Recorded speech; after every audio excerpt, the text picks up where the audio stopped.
these people had one thing in common. They knew they had it in themselves. They knew they could be something beyond where they were. They were willing to put their time, their energies to better themselves. What you really could do with more skills, it's just remarkable. So I would like to just tell you a couple of short stories, and we'll draw maybe a couple of lessons from them. I would like to tell you of two women that each sold a business to Berkshire Hathaway, to me actually, for many, many, many millions of dollars. Both of them started with $2,500. By a coincidence, it was the exact same amount. It was everything they had in the world. And one of them was a woman who landed in Seattle in 1917, couldn't speak a word of English, had a tag around her neck. The tag said Fort Dodge, Iowa. The Red Cross got her to Fort Dodge, where she was reunited with her husband who had come to the country a couple of years earlier. And she lived in Fort Dodge for 2 years. And as she put it, she felt like a dummy. She couldn't pick up the language. She couldn't learn a word. And so she and her husband decided to move to Omaha. So they came to Omaha in 1919. And there she found a small colony of Russian Jews, so she started feeling more at home. And then as her oldest daughter went to school, she would come home, this daughter, Frances, and she would teach her mother the words she'd learned in school that day. And this woman, Rose Blumpkin, spent 20 years saving money, bringing first her siblings over, her mother and father, $50 at a time. She sold used clothing to do it. She had 4 children during this period. And by 1937, after 20 years, she'd saved $2,500. She went to Chicago and she bought what she could of furniture. Her dream had always been to open a furniture store. And this woman who had never gone to school one day in her life, with $2,500, but with the same spirit that the people in this room had about having a dream and working to accomplish that dream, she built a business which she sold to me in 1983 for $60 million approximately, and which did $1.5 billion worth of business last year. The 4th generation is working in that business. This woman, Rose Blumpkin, she worked for me until she was 103. And then she retired and she died the next year, which is a lesson to all of Berkshire's managers that premature retirement, you can't tell what's going to happen. But Mrs. B, with her $2,500, one further fact about her, she could not read or write. And she went into a furniture business, and she didn't bring anything unique in furniture, but she brought a determination to succeed. She knew she could outwork anyone else. She knew she cared about her customers. She worked at very low gross margins, but she built this incredible business. And I saw one other woman who did a similar thing with $2,500. I paid her hundreds of millions of dollars for her business. So I decided to go to the source and get these people before, I don't want you guys coming around to me asking me hundreds of millions of dollars. I'd like to join in with you much earlier. So I've followed this group. And today I'd like to tell you about one other small business person. This person, I went to buy his business from him, and he turned me down, which was very wise. But this was a fellow who was born about 8 years before I was. He was born in 1922. We'll call him Jack, lived in the Midwest. He was a pretty good athlete, didn't like school much. And I'm going to tell you one thing early in the story. Maybe you can figure out who the guy was. The company he built hires more college graduates each year than any other company in the United States. And this fellow, who was destined for this but did not know it, Jack, went to college for a year and then dropped out. He really wasn't that interested in school. And the year he dropped out was 1941.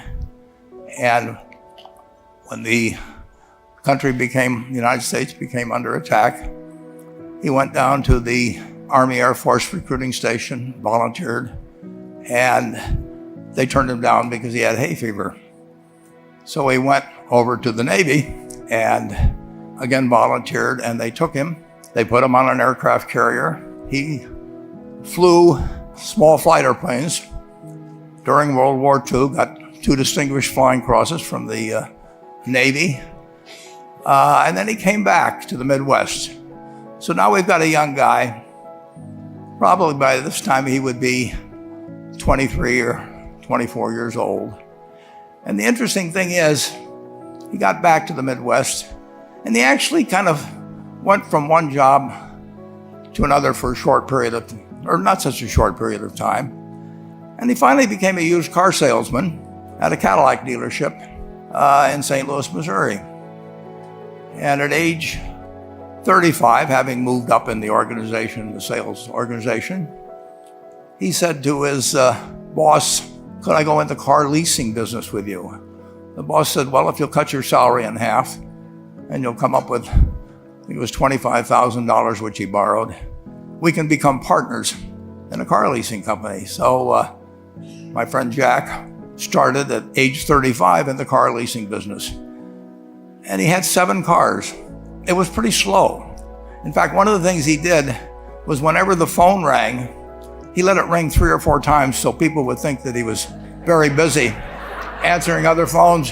And of course, it was the only call he was going to get all day.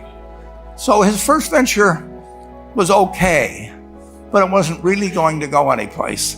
And there's a lesson in this for all of us. At age 40, he decided, with 17 vehicles, 17 cars, he was going to go into competition in the rent-a-car business. So now he's taking on Hertz and Avis and National and people like that who have hundreds and hundreds of thousands of cars. And he's got 17 cars, and his cars aren't any different than theirs. I mean, he's buying them from General Motors or Ford or Chrysler. And he can't get the airport locations. Those companies have them all sold up. But he was determined that he would basically offer the customer, can't offer him a different car, but he can offer them friendlier service than they've ever seen. And so he started a company. He named it after the battleship that he'd flown from in the Pacific, which was the USS Enterprise. And he died about a year and a half ago. But when he died, his rent-a-car company, starting with those 17 cars, was worth more than Hertz and Avis and all the rest of the rental cars put together. The man's name was Jack Taylor, and his son, Andy Taylor, is a good friend of mine, runs the business now. A grandchild is in the business. There'll probably be a 4th generation along the line. So this man, in the United States, he didn't invent artificial intelligence. He didn't do anything that, just like Mrs. B selling furniture, I mean, that any one of us could have entered those businesses. But he lived by the creed, basically, of delighting his customers and working with people and establishing the relationship with them so that they in turn would want to delight the customers. He couldn't go out there and take care of every rental car possibility, but he learned how to project himself and his attitude toward his fellow man and his desire, to make a friend out of every customer. He managed to take very ordinary cars and turn them into this extraordinary business from virtually nothing. And it illustrates several points. One is, you don't necessarily get it right exactly right the first time. I mean, the car leasing business, basically you were competing on the cost of money to finance cars. And it's very hard to delight a customer when you just give them the car and tell them to send you a monthly check for 5 years and you'll be back at that time. So his talents were being wasted basically in that business. But at the age of 40, with all of that experience behind him, he found the golden key. He took a very ordinary business and turned it into an absolutely extraordinary operation, just like Mrs. B or Rose Blumpkin did with furniture. And he didn't worry about whether the Federal Reserve was going to tighten or ease. He didn't worry about whether the stock market was up or down yesterday. He didn't worry about the things he couldn't change, but he did focus on the one thing he could change, and that was the customer's experience. And I have seen the one that got away, Enterprise. I went down to Florida and tried to talk him into selling to Berkshire, and he was smart enough not to do it. Probably the value of the company has quadrupled since I made that visit. But he was smart enough to see that he would find that business. Henry Ford, as you may know, failed twice before he started the Ford Motor Company in 1903. I mean, the test isn't whether you get the greatest business idea in the world the first time out. The test is whether you keep learning as you go along what your strengths are and what you can do for your customers, what you can bring especially to the party.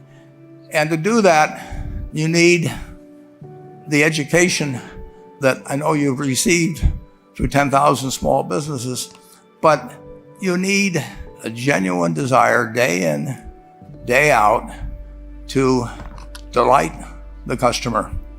I've never seen a business, and I've seen a lot of businesses, but I've never seen one that delights the customer that doesn't succeed. I mean, what you want is that customer the next day when they think, do I want to rent a car or do I want to buy some furniture?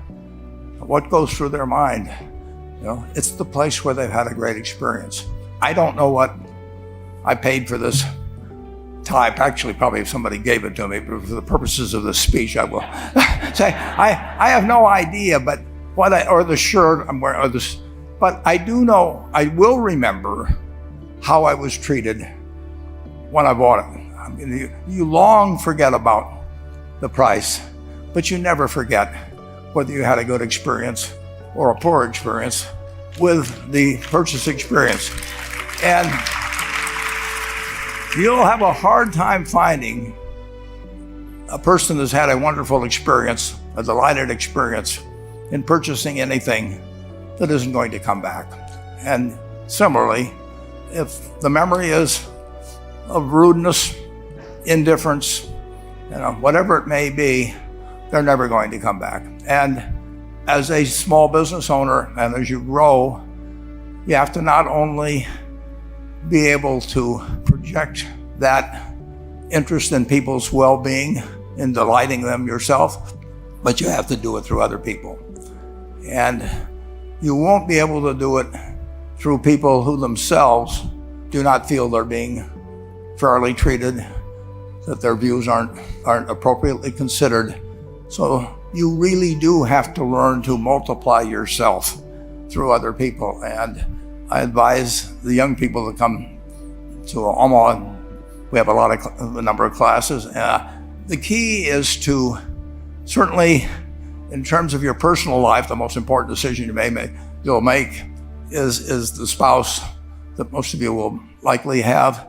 And it's very important to surround yourself with people that are better than you are. You are going to move in the direction of the people you associate with. So you constantly, I've been enormously lucky in that respect. I mean, I've just had teachers and friends and a spouse that really was a better person than I was. And I had enough sense to learn from these people that life went better if you behaved better yourself. It took a while.